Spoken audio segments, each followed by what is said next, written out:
Hornby's history with the Great Western 3800 class, not those called out imposters, had always been with number 3821, County of Bedford, when it was first released in O gauge back in 1929, and when a Great Western Port was needed to be released in double O gauge in 1981, the County class was selected and the engine they chose was County of Bedford.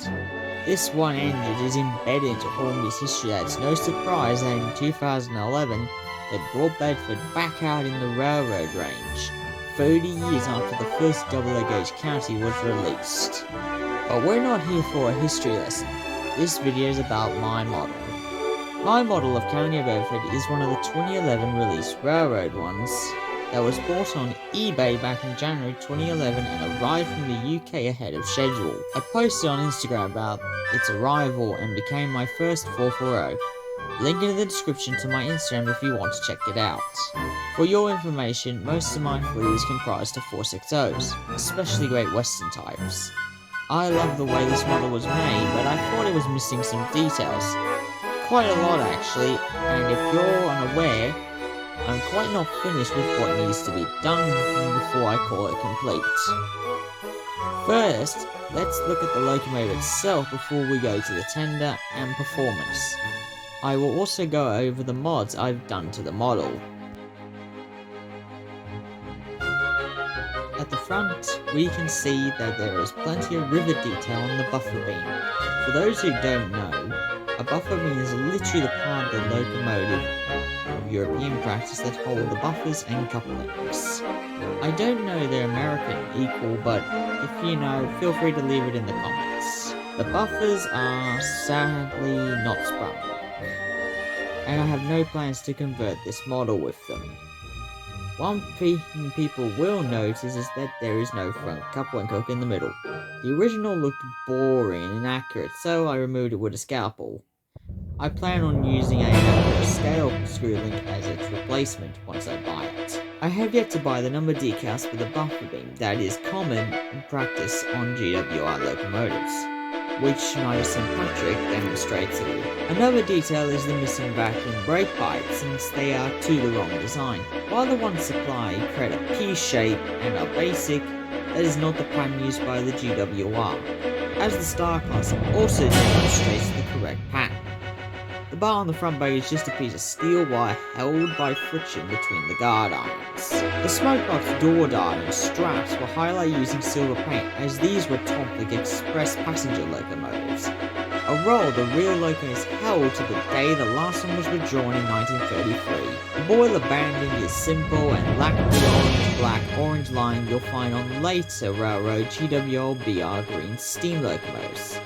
I'll soon fix that once I order lining decals.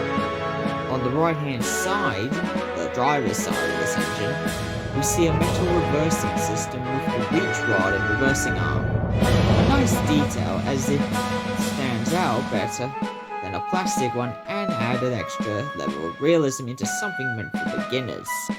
The nameplates are printed instead of etched. Lining is missing from the splashes and is a bit of a letdown. It's not that hard to put lining on a splasher, Hornby, then why leave it out? The left side is the same minus reversing system. The safety valve bonnet is sadly plastic, but the whistles are to metal ones, and the funnel is at least probably cat. The handrails are separately fitted and are black to make them stand out, which is common practice in the railroad range. The cab was a bit of a letdown, as it has no brass highlights around the cab windows at the front. The black is missing from the lining. The number plates are part of the mold instead of etched like the nameplates, and the cab is no painted interior. On the plus side, there's plenty of detail in there, aside from a missing reverser, which is the red lever that emits steam into the cylinders. The running board is devoid of lining, and so is the cylinder. This is where things start to go wrong with the engine. Firstly, the cylinders are too far back of the real position. Secondly, the right side crosshead was missing an important Great Western feature. A feature I had to make from styrene and steel wire. Thirdly, the brake gear is missing on the front axle plus the wrong spot, and finally, the wrong pattern driving wheels are used. For those who are wondering, this is what the chassis of a county should look like. The tender is heavy due to the tooling's origins. First released in 1981, this had the famous ring-feel motor in the tender and the engine was unmotorized. After 2011, when mine was released and the model was re-engineered, the motor was moved to the loco and is now a type of 12V DC motor that I can't seem to find its type. If you know, feel free to leave it in the comments. As a result, the model has traction tyres, but we'll get to them later.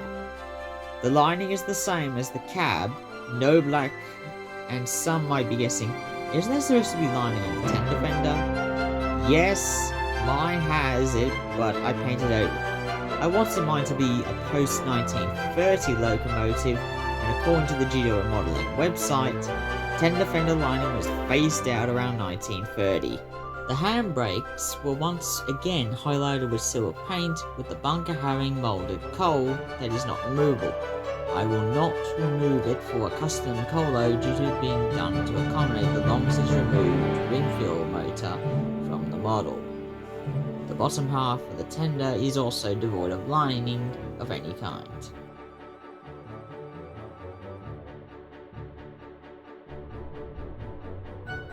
So, how well does it run? For a 10-year-old model, it certainly runs well. Maxed out its power enough to handle easily. This is due to the front axle featuring traction tyres, Hornby's solution to an inherited problem of re-engineered ring-feel models. Due to the locomotive being lighter than the tender, traction would be an issue, so rubber tyres were fitted to counter this problem and make the new models match the old ones, but it only appears in 440s and diesels in the railroad range. The engine is smooth ride and one of my favourites to run on any train. I even don't care if I put it on a goods train despite being built for high-speed express passenger trains. Due to traction tyres, I can't wheel slip it like what would happen in real life, as I could run the risk of burning the motor out.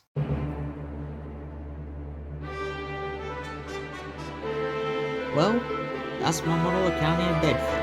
I still have a heap to do before I call it quits, such as adding the missing lining, getting extra plates, and adding the missing details, plus decency fitting the model, but I'm happy with it for now. For those who haven't had any experience with 440s, I do recommend this model as a good starter item, including the railroad compound, schools, and hunt classes, which use the same chassis type.